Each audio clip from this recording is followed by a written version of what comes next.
बिस्मिल्लाहिर्रहमानिर्रहीम। Chemical kinetics के साथ मैं हूं आपका टीचर बासित नसीब। हमारा आज का टॉपिक है कैटालिसिस।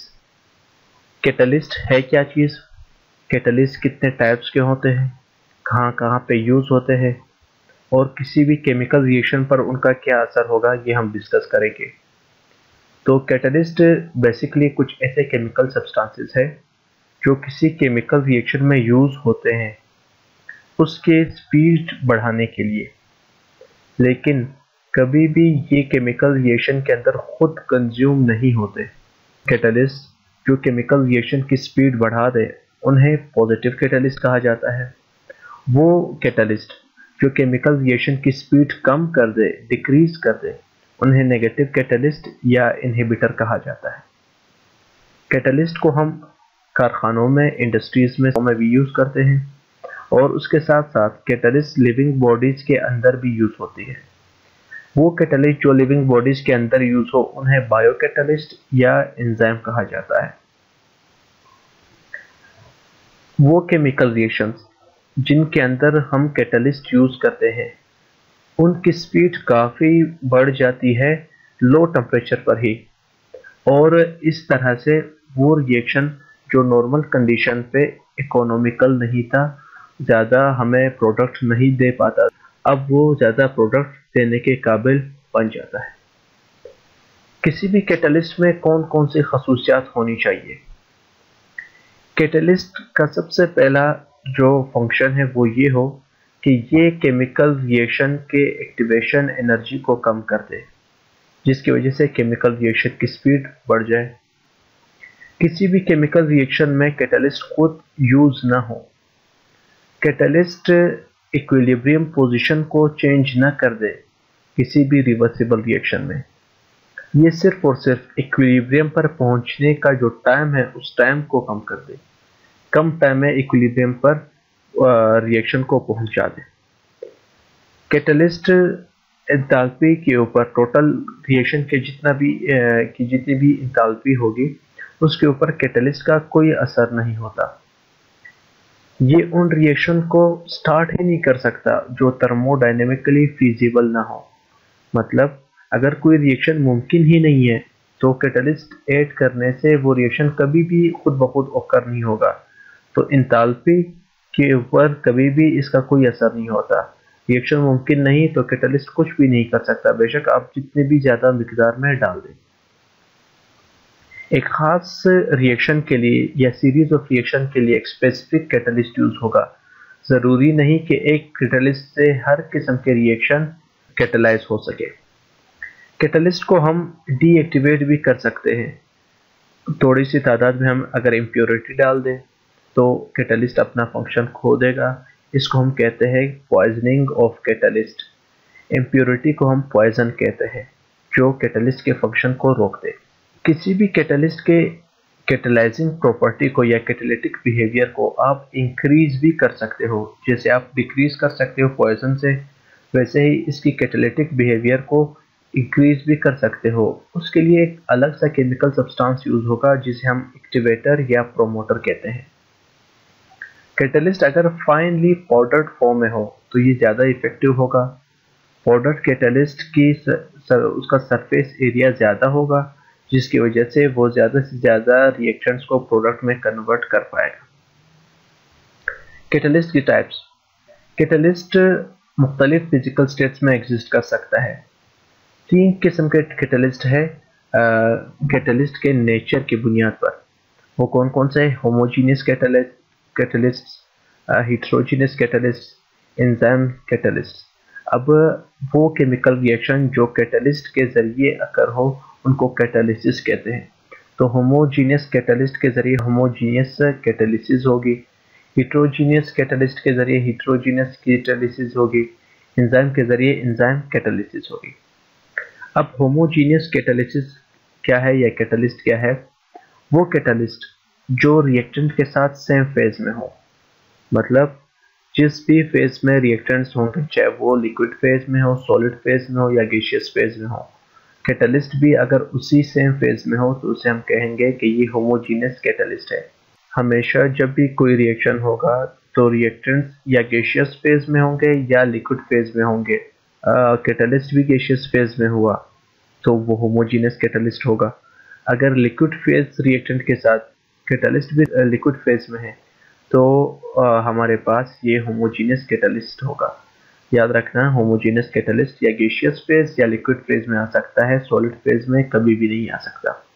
फॉर एग्जांपल, जब हम सल्फ्यूरिक एसिड बना रहे होते हैं तो लेड चैम्बर प्रोसेस में सल्फर ट्राइऑक्साइड बनाने के लिए हम सल्फर डाइऑक्साइड में ऑक्सीजन ऐड कर देते हैं। इन दोनों गैसेस को ऐड करने के लिए, ताकि ये रिएक्शन करके सल्फर ट्राइऑक्साइड बना ले, हमें एक और गैस चाहिए जिसे हम नाइट्रिक ऑक्साइड कहते हैं as a catalyst.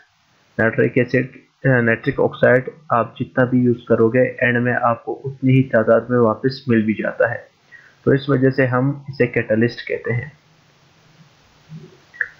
Homogeneous catalyst की एक और एग्जांपल, जब हम एसिड या बेस के ज़रिए ईस्टर की हाइड्रोलिसिस करते हैं तो वहाँ पर एसिड या बेस एज अ कैटलिस्ट काम करते हैं। एसिड या बेस दोनों लिक्विड फॉर्म में होंगे। हाइड्रोलिसिस के दौरान आपको पानी की ज़रूरत होगी और एक ईस्टर की ज़रूरत होगी। ईस्टर भी लिक्विड, वाटर भी लिक्विड। आप एसिड यूज़ करोगे H पॉजिटिव मिलेगा, वो भी लिक्विड हालत में होगा। अगर आप बेस यूज़ करोगे OH नेगेटिव मिलेगा, वो भी लिक्विड हालत में होगा। तो रिएक्टेंट्स भी लिक्विड हालत में और कैटलिस्ट भी लिक्विड हालत में, तो ये होमोजेनियस कैटलिस्ट होंगे।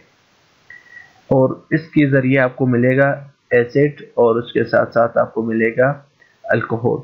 तो यहाँ पर हमने एक एसिटोएसिटेट ईस्टर हमने लिया है जिसकी हमने हाइड्रोलिसिस कर दी in the presence of acid और बेस, हमें एसिटिक एसिड मिला और इथेनॉल मिला।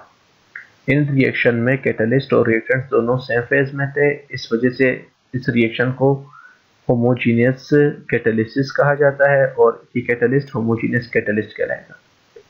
हेटेरोजीनियस कैटलिस्ट, वो कैटलिस्ट जो रिएक्टेंट के साथ सेम फेज में ना हो। मतलब अगर रिएक्टेंट्स आपके पास हो गैसियस फेज में तो कैटलिस्ट को गैसियस फेज में नहीं, या तो लिक्विड फेज में होना चाहिए या सॉलिड। अगर रिएक्टेंट्स लिक्विड फेज में है तो कैटलिस्ट है वो या तो गैसियस स्टेट में हो या फिर वो हो सॉलिड स्टेट में। जब भी कैटलिस्ट का फेज और रिएक्टेंट्स की फेज डिफरेंट हो, हम उसे कहेंगे कि ये हेटेरोजीनियस कैटलिस्ट है। ऐसे कैटलिस्ट मोस्टली सॉलिड फेज में होते हैं, लिक्विड और गैसियस फेज में नहीं होते। जब रिएक्टेंट्स लिक्विड फेज में या गैसियस फेज में होंगे तो मोस्टली हेटेरोजीनियस कैटलिस्ट वो कैटलिस्ट होगा जो सॉलिड फेज में हो। जैसे मेरे पास अल्कीन है, ईथीन और हाइड्रोजन गैस है, इन दोनों को मिलाकर मैं अल्केन ईथेन बनाना चाह रहा हूँ, तो उसके लिए मुझे निकल, रेने निकल जिसे हम कहते हैं, वो चाहिए एज अ कैटलिस्ट जो कि सॉलिड फॉर्म में होगा। हमने सल्फर डाइऑक्साइड और ऑक्सीजन गैस को आपस में ऐड करना है इन the presence of vanadium pentoxide. तो ये दोनों आपके पास गैसेस हैं और वेनेडियम पेंटाऑक्साइड एक सॉलिड है, तो अलग स्टेट है, अलग फेज है, इस वजह से heterogeneous catalyst. Enzyme catalysis. The complex protein molecules that catalyze chemical reactions in the living cells are called enzymes.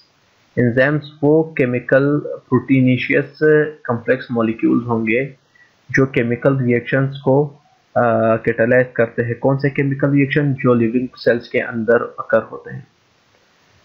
वो chemical reaction जो enzyme के जरिए catalyzed हो उन्हें हम enzyme catalysis कहते हैं। Each enzyme is produced in a particular cell to catalyze the reaction taking place in that cell. किसी भी सेल में अगर कोई स्पेसिफिक केमिकल रिएक्शन कैटालाइज होना हो तो उसके लिए स्पेसिफिक एंजाइम उसी सेल में तैयार होगा। जिस सेल में एंजाइम्स बनते हैं उन्हीं सेल से हम प्योर फॉर्म में इन्हें क्रिस्टल्स की हालत में निकाल सकते हैं, ऑब्टेन कर सकते हैं। लेकिन पहला जो एंजाइम बना था 1960 में वो लेबोरेटरी में सिंथेसाइज किया गया था। एंजाइम कैटालिसिस की कुछ एग्जांपल्स ले लेते हैं। स्टार्च के हमने हाइड्रोलिसिस करनी है माल्टोज में, तो उसके लिए हमें ज़ाहिर बात है एक एंजाइम चाहिए होगा क्योंकि ये रिएक्शन खुद बहुत स्लो है। वो एंजाइम यीस्ट के अंदर मौजूद है जिसे हम डायस्टेज कहते हैं। तो हमने स्टार्च लिया, स्टार्च के साथ हमने n number of water molecules डाल दिए इन the presence of diastase enzyme जो कि यीस्ट में मौजूद है। तो यीस्ट के डायस्टेज एंजाइम ने स्टार्च को कन्वर्ट कर दिया माल्टोज में। हम ग्लूकोज से इथाइल अल्कोहल बना सकते हैं और उसके साथ कार्बन डाइऑक्साइड रिलीज हो जाएगा जब हमारे पास जाइमेज एंजाइम हो। जाइमेज एंजाइम भी यीस्ट में मौजूद होगा। अगर हमारे पास ग्लूकोज अवेलेबल हो तो जाइमेज इसे कार्बन डाइऑक्साइड और इथेनॉल में कन्वर्ट कर देगा। तो ये थी हमारे पास कैटालिसिस, जिसमें हमने होमोजीनियस कैटालिस्ट पढ़ लिया, हेटेरोजीनियस कैटालिस्ट पढ़ लिया और एंजाइम कैटालिसिस चेक कर ली। ये केमिकल काइनेटिक्स चैप्टर का लास्ट टॉपिक है। Thank you.